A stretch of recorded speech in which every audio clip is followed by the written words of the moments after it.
Hey guys, welcome back to Warhammer Weekend Times. I'm your host Stan, and today I've got a 1v1 field battle for y'all. I'm going to be playing as the Warriors of Khorne, but more specifically the Beastmen of Khorne, and my opponent is going to be Applejae playing as the Children of Nurgle. Let's go ahead and go over the army comps real fast, guys, and then start. But Applejae's got 2 units of Chaos Giants, 1 on each flank, 3 units of Marauder Axe Throwers, 3 units of Chaos Warriors with Halberds, 2 units of Chaos Warriors, a unit of Nurgle Chosen. In the front, he's got 4 units of Nurglings. I believe these have 2 HP. Very kind of a weak infantry, but really good meat shield unit. He's also got about 2 units of Chaos Knights, 1 on each flank, a unit of Chosen Knights of Nurgle over here, and then way over here he's going to have a unit of Marauder Horsemen, or Chaos Marauder Horsemen. And then that is going to be his army, guys. Let's go ahead and go over my army. But I've got 4 units of Gores over here, 6 units of Ungors with Spears. I just got a massive line of really light infantry. Then over here at the top, I've got about 3 units of Bestigors, 3 units of Minotaurs, and then 3 units of Senegors, which are going to be my cav forces. But those are the armies, guys. Let's go ahead and go full speed, and then watch these fated chaos armies just decide who is the master of chaos. But anyway, guys, I'm going to be charging up my Gores and my Ungors with spears. They are going to be moving in first. Very kind of sparsed out. This really isn't quite what you want.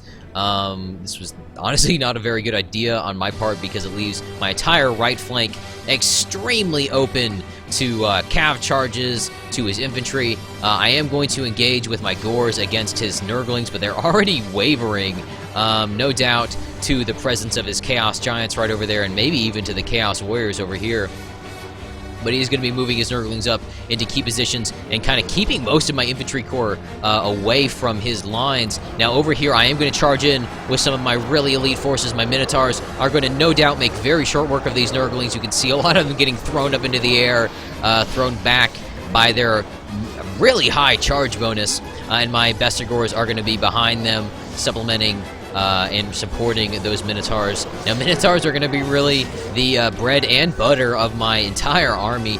Really strong, massive units. They cost 8,000 gold apiece, so they should do a lot of work this game.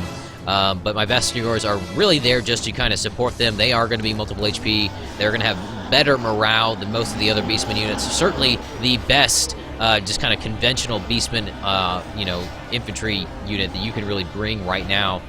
Back over here, my right flank is pretty much just curling up and routing. A lot of my Gores are routing. He has moved his cav down. His Chosen Knights of Nurgle and his Chaos Knights are going to make very short work of my routing Gores. They're going to come in and make sure they don't come back to the battlefield. Not that they would be too big of a threat anyway, but it's just kind of better not to have these units coming back. So he is going to allocate his Giants over here. I think they still have the Gores targeted, so I think they might chase them to the end of the map. Excuse me, fellas. It's getting cold over here, so getting a little bit of a chest cold as well in real life. But anyway, guys, I'm going to be moving my Bestigors up here. I have pushed back or pushed through with my Minotaurs past a lot of those Nurglings. I didn't want to leave them too isolated. Over here, I did send my Minotaurs in against his Chaos Giant unit, or his other Chaos Giant unit, and they have made very short work of his Chaos Giants, already pulling both of them to the ground and ending them in just a fit of rage, I'm sure. He does have his Marauder Axe Throwers over here. I'm going to charge in with my Senegors, do a little bit of damage to them, not anything too critical or unit breaking, but I am going to do a little bit of damage over here. He's going to move up his Chaos Marauder Horsemen. I think they're going to pick off some of my Senegors with their Javelins, or they did at first. You see a lot of dead Senegors. You see those Javelins being thrown into the flanks of my Senegors. You see some of them getting picked up right there as well. Senegors definitely are not the best cavalry unit, only at about 700 or 800 gold, but they are, cheap. They're good cavalry. Typically, Chaos has very expensive cavalry, but they're about the only thing you have as a pure Beastman army. Now, the Beastmen are going to be getting a few new units in the patch. I do know we're going to get Ungor Raiders. They're going to be a very numerous but fairly weak skirmisher bow units, and then I think the Bray Shamans are still on the table, but I'm not 100% sure about that.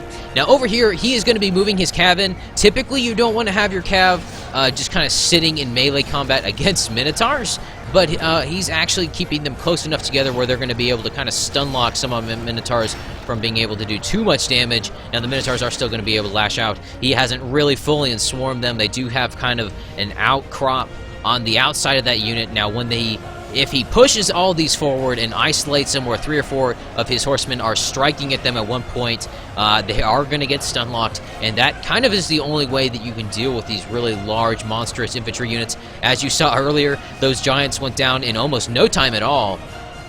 The Minotaurs made very short work on them. However, the Minotaurs are twice the amount of money giants are. I don't know if they are, if balance-wise they're where they sit. Giants are calves, so they have a bit of a higher mass. They're able to move through units a little more freely than Minotaurs do, but Minotaurs certainly have high stats, and they have the numbers in their unit. Having that many Minotaur in a unit with something like 7 or 8 HP, I'm not 100% sure. Usually, I'm just so used to just picking them. I pick them and don't really specifically look at the stats that the Minotaurs give me. I just know I want them. I just know I want some of them Minotaurs on my army list.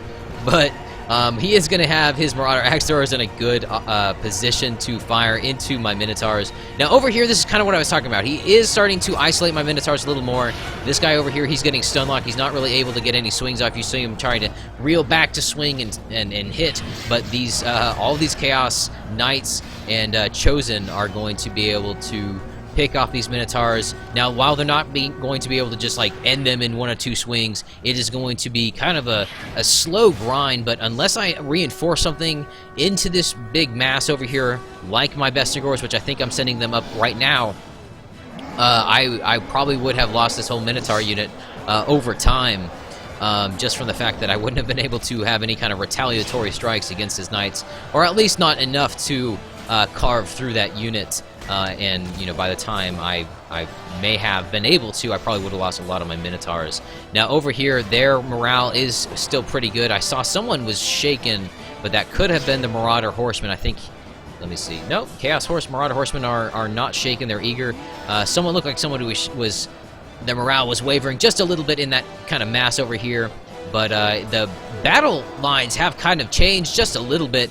Instead of kind of a cross like this, they've kind of shifted to the side. I've really kind of overwhelmed him on this flank and push through. He's had to kind of move up a lot of his other forces. You see here kind of a crescent of dead Ungors with spears. Definitely, I think those Nurglings outclass them quite a bit. Nurglings having 2 HP are probably going to be able to make fairly short work of these Ungors with spears, which are wavering right here. I might lose them fairly soon if I'm not careful. My Gors are over here. They, however, are doing a little better. They have some support from their stronger Bestigor brethren. And then over here we have a few Nurglings left, kind of acting as small tanks. That guy got punted pretty quickly. And then, oh, he got stuck.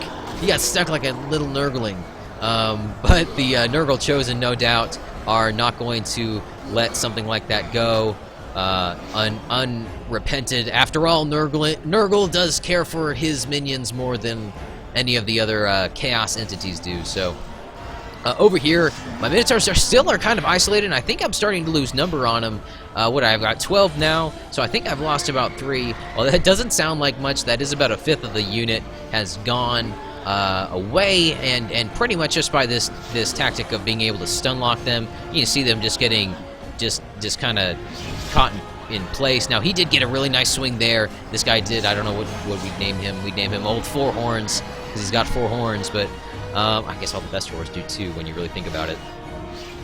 But anyway, guys, the point in case is his Chaos Knights and Chosen Knights of Nurgle are beginning to thin over here, and I'm going to kind of charge in another unit of my Minotaurs against these Chaos Warriors with halberds, and they're going to make very fast work of them, cut through their line like it really wasn't even there.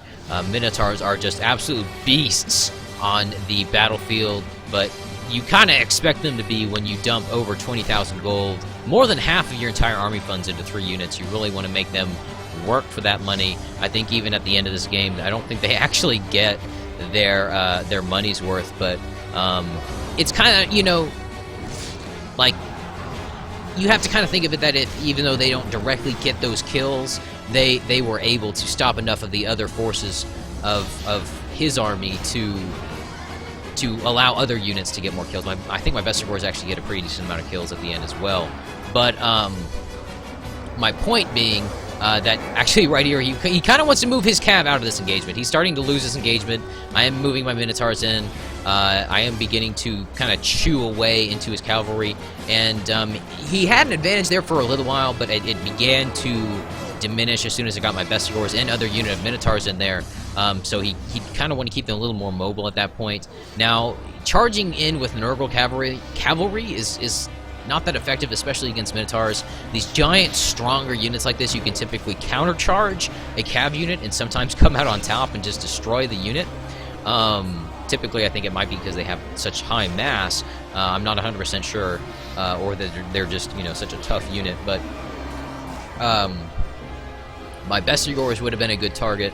The numbers of our armies are actually fairly even at this point. I've lost 86% of my army. He's lost 82% of his. The balance of power is in my favor, solely just because of the Minotaurs weigh so heavily on the balance of power. He really doesn't have much that can challenge them at this point, except for maybe some rear cav charges. However, he is losing a lot of his cavalry. His chosen Knights of Nurgle are routing along with his Chaos Marauder Horsemen, so there's not really a lot of cavalry left on the field for him. He's got a few of these Chaos Knights left, but that's honestly just about all that he's got left.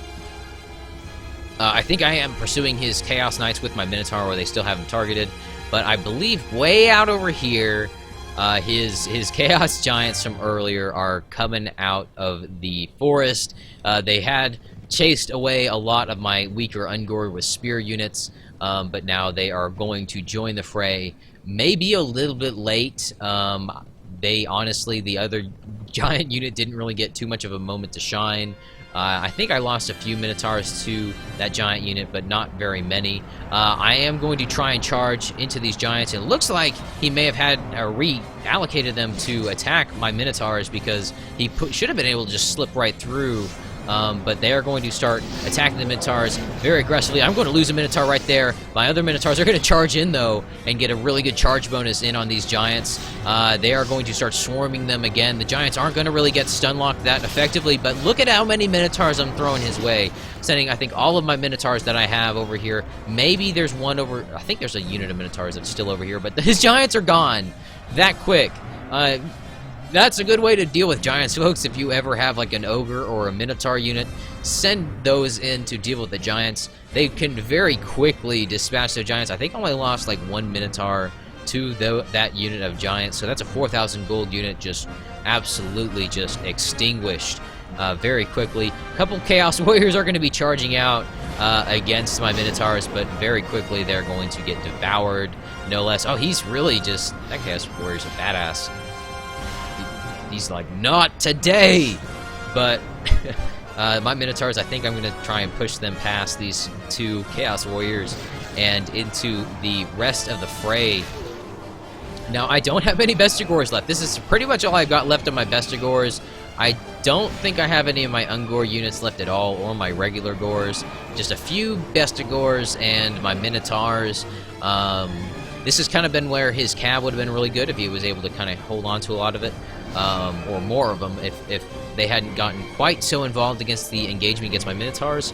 And to be quite honest, most Chaos Cavalry can do fairly effectively, or a fairly good job in melee combat, especially the Chosen Knights of Nurgle. They have 2 HP, so they're definitely designed to last quite a while in an engagement and be a bit tankier, but against Vestigors and Minotaurs, they are going to very quickly get cut down. So a few recharges probably would have gotten rid of these Vestigors, and I mean, who knows? I don't know, maybe if I would have had quite so many Minotaurs at this point, if he had been able to charge into them.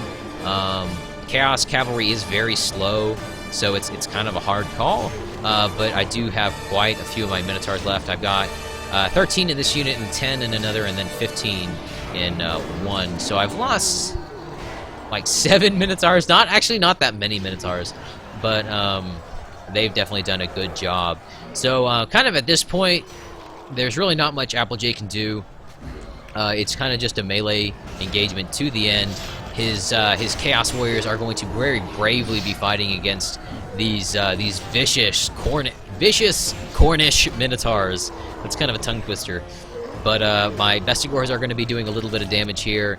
Bestigors not having the highest armor value still sometimes are a little bit fragile, especially to skirmisher fire. Usually arrows can pick off Bestigors fairly effectively. 2 HP kind of makes up for it. It is a weird system, like you would think 9 HP unit, or not 9 HP, I'm sorry guys, 9 defense. I may have said HP earlier when I said 9, so I apologize if I did that. Now thinking back, I think I may have, but you know, you don't think of a unit that has 9 defense to be very durable whatsoever, but with 2 HP, they actually end up being pretty tough. Sometimes things that you would otherwise think would definitely kill them doesn't, so they can surprise you. They have an amazing charge bonus, so they're very, very good kind of frontline infantry. I think Bestigors are always a must if you're bringing any kind of Beastman army, or even if you're not bringing Beastmen, if you're just bringing just a regular army, I think Bestigors are probably a better choice for a more durable offensive unit. But pretty much that's going to be pretty much it. I think one of these Chaos Knights might be able to ride away to tell everybody else about the victorious victory that those Minotaurs shared in today. But that was the battle, guys. I hope you all like it. Applejape did a very good job. Very, very close match, actually. It says 79%. That's actually not right, because you get a lot of what's called unit replenishment. You'll see kind of casualties healed here. I actually had quite a few, over 100 units healed themselves. So I think the final score was more like, I think like 93% of my army lost to, you know, his almost 100%. So it was a fairly close game. My Minotaurs definitely saved me in the end. They were the backbone of my army. But you can see here, they got a lot of kills, 209, 172, and 216. But it's still kind of like what I was saying earlier. I don't really know if that even equates to be like 8,000 gold per Minotaur. And after you take, I think, like 1 or 2, they get a little more expensive. So even though they pretty much won me the battle, I don't think they got my returns back on them as you know, as I would have liked. But that's hard to make 3 units pay for themselves that much. But my Bestigors did pretty well as well. 136, 252. That's actually the highest kill out of or kill count out of any of my units in my army. And then 117. So they did a lot of work as well. And then you can kind of see down here it trickles off. 4, 1, 7. Not very much work done on these Ungors. I think these were probably routing early on. My Senegors did okay. 88, 29, 21. So, you know, the 88 one was okay, but the other 2 are pretty crappy. But anyway, guys, that was the battle. I hope you guys enjoyed it. I'm definitely going to bring you guys some more Warhammer content coming very, very soon. So, and hopefully more frequently. Okay, guys, but anyway, that's all I got for y'all today, and I hope y'all enjoyed, and I'll see y'all next time.